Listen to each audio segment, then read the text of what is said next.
What is going on, guys? I want to personally welcome all you guys to my office. I now have a room that is dedicated to my YouTube videos and also my studies that I'm doing outside of work and YouTube.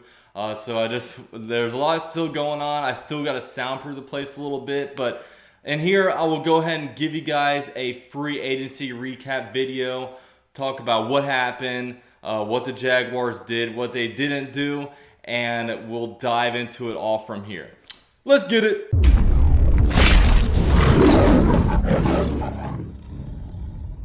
So I'm going to do this a little bit different than most people. I'm not going to go through our signings and say, oh, this is a C+, I give this one an A-, just because that's not really how I like to do things. I want to do this video as more of a discussion and kind of do it from that, just because that's my personal style. I apologize to people that like grades. But let's go ahead and start off with this, man. Now, when you look at this free agency, it was a weird free agency just because we didn't know what direction the Jaguars were going to take. I mean, we really didn't, because, and I'll go back a little bit when I say this. Shad Khan, he's not a very good owner. He's not a very good owner when it comes to the football side of things. He just doesn't really know what to do, and he knows that he doesn't know what to do. So what he did in 2017 was he brought in Tom Coughlin as the executive vice president of football operations. Jaguars were the only team in the NFL that had this position.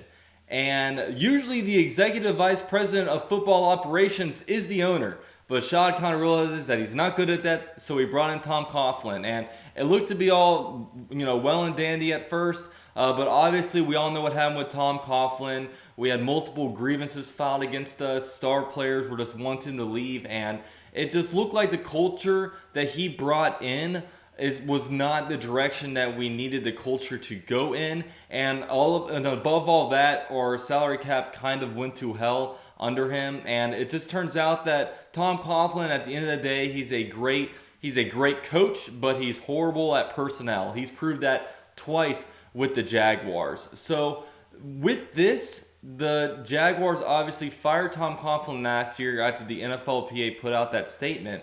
And with that, Dave Caldwell and Doug Rohn were ready to live on. They said, look, we got Tom out of the building. Now you can prove yourself. And now you can really see, what you can do as a GM on your own and what you can do as a head coach without having a micromanager over you. So with us bringing back Dave Caldwell, in most circumstances, if a team was having this kind of stuff happen, the GM and head coach would be fired. But they kind of put the blame on Tom Coughlin, and now they're going to let these two guys write it out.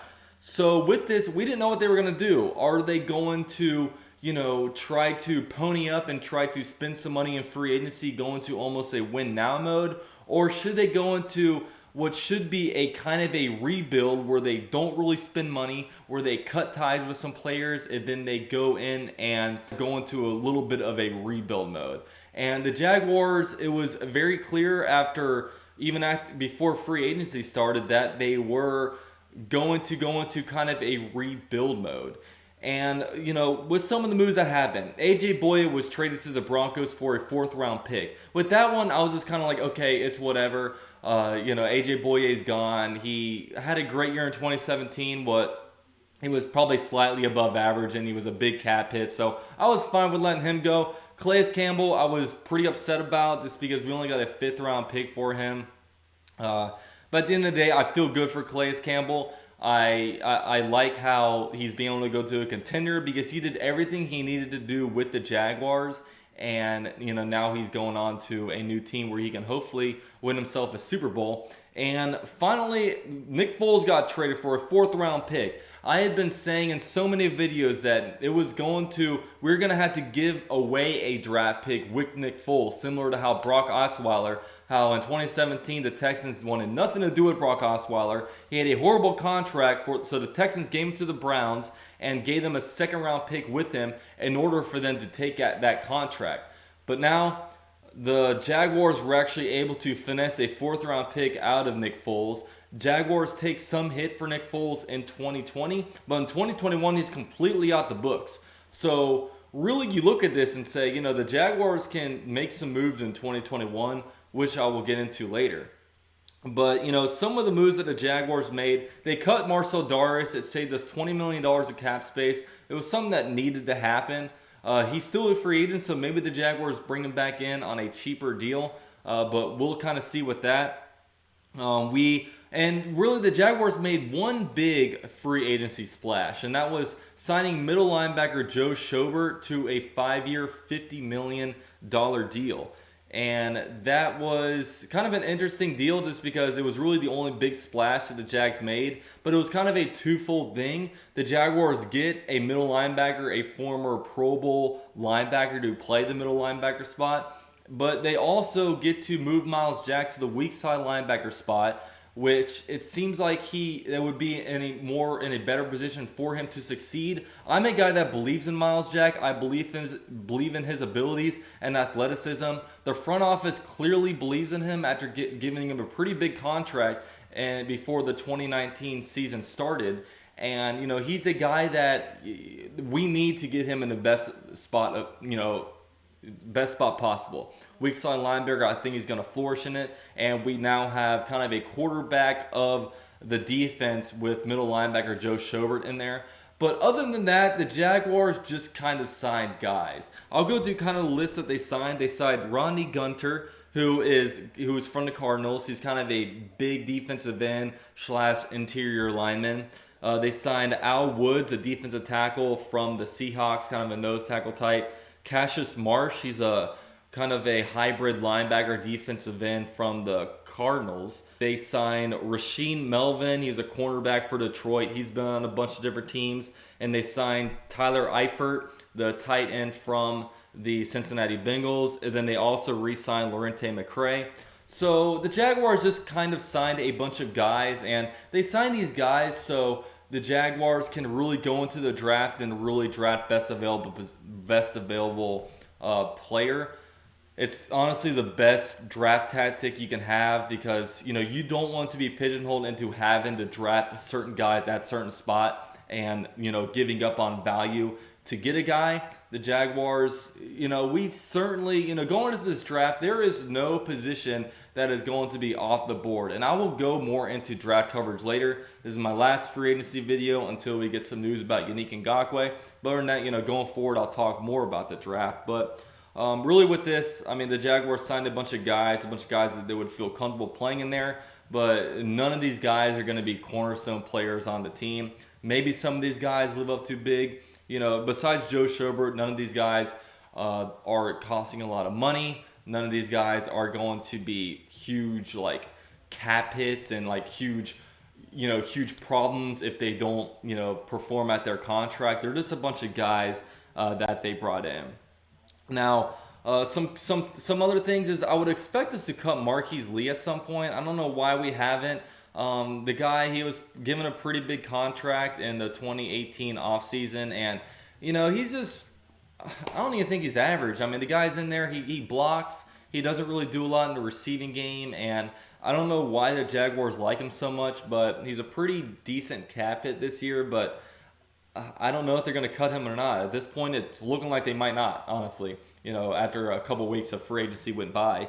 And, you also look at things and, the offense, it didn't really get better and it also didn't really get worse. We didn't really lose anybody. The whole entire starting offensive line is back. We didn't get rid of Andrew Norwell. We didn't get rid of Brandon Lind or anything. So all that's kind of staying the same. We'll see what kind of happens at right guard, but we still have A.J. Cann under contract. We still have the same wide receivers.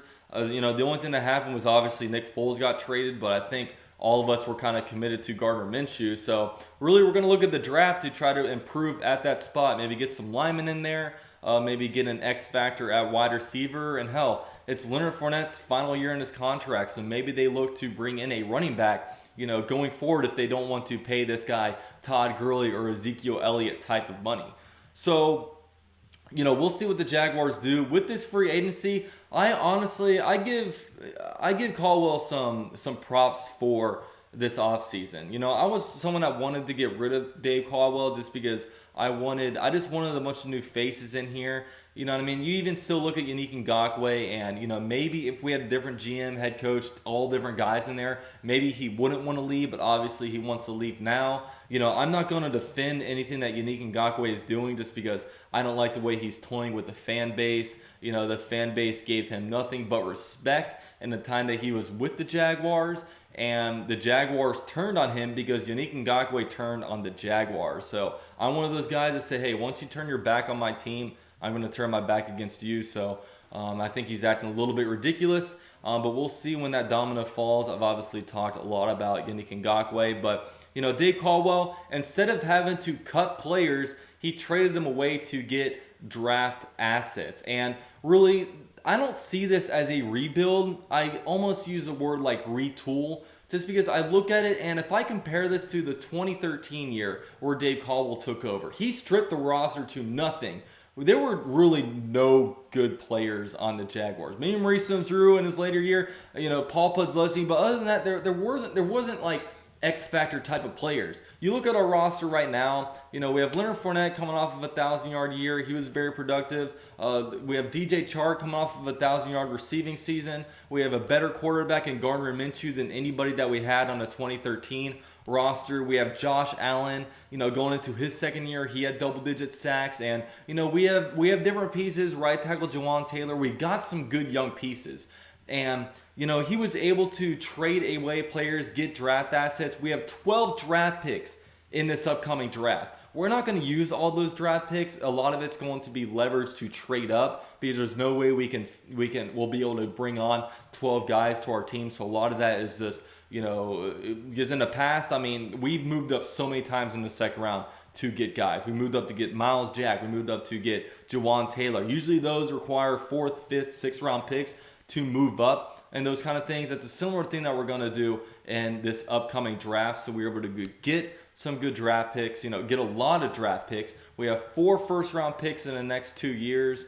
So, you know, with this, I really feel like the Jaguars, we need to see what we get in this draft class and then see how they play in 2020. Then in 2021, you get to assess a year and you get to determine a lot of different things. What draft picks did we hit on? What draft picks did we miss on? Whatever draft positions that you missed on, you can go and spend that money in free agency because we have opened up a lot of salary cap. You know, we're going to have a lot of salary cap in 2021. You know, you also look at it. Is Gardner Minshew the answer at quarterback? Can we ride forward with him, or do we need to maybe use some of our draft picks, you know, use some of our draft capital to move up in the draft to get a guy, or maybe, you know, maybe we're picking number 1 overall, we can get a Trevor Lawrence. Probably won't be that easy, but, you know, we'll get to determine who we want to play at quarterback and just being able to draft different players on positions that you miss. Then 2021, I think we'll be in a real position for success if we do everything right. So those are some of my thoughts. I thought Dave Caldwell did a pretty good job this draft class. I also want to touch on we lost a free agent, Darkeys. I forget the guy's name. He was a cornerback from the Cincinnati Bengals. All you guys have heard of them. It was reported that he got a contract. He even, like, you know, put on Duval on his Twitter, and then the Jaguars couldn't come to terms with him, so, you know, he kind of walked. The same thing happened with the Ravens with a defensive tackle, Brockers or something like that. He wound up going back to the Rams. It was weird. Never really heard about that until this year. Luckily, the same thing happened with the Ravens, so the Jaguars don't look like complete failures in that category. But yeah, with that said, it was an interesting offseason. So let me know what your guys' thoughts are of the free agency class. Do you guys think Dave Caldwell did a good or bad job? Thank you for being patient with me on this video. Going forward, I will have more draft coverage now that we are in the month of April. It's draft season. Hopefully this draft still goes on. Roger Goodell came out and said that it's still going on, but you never know with the crazy thing happening, you know, with what's going on around the world right now. So hopefully this goes on, and hopefully we can make some good draft content, and it's going to be a lot of fun. But all right, guys, thank you for watching. Drop a like on the channel. Subscribe if you haven't already, and I'll see you guys in my next video. Go Jags.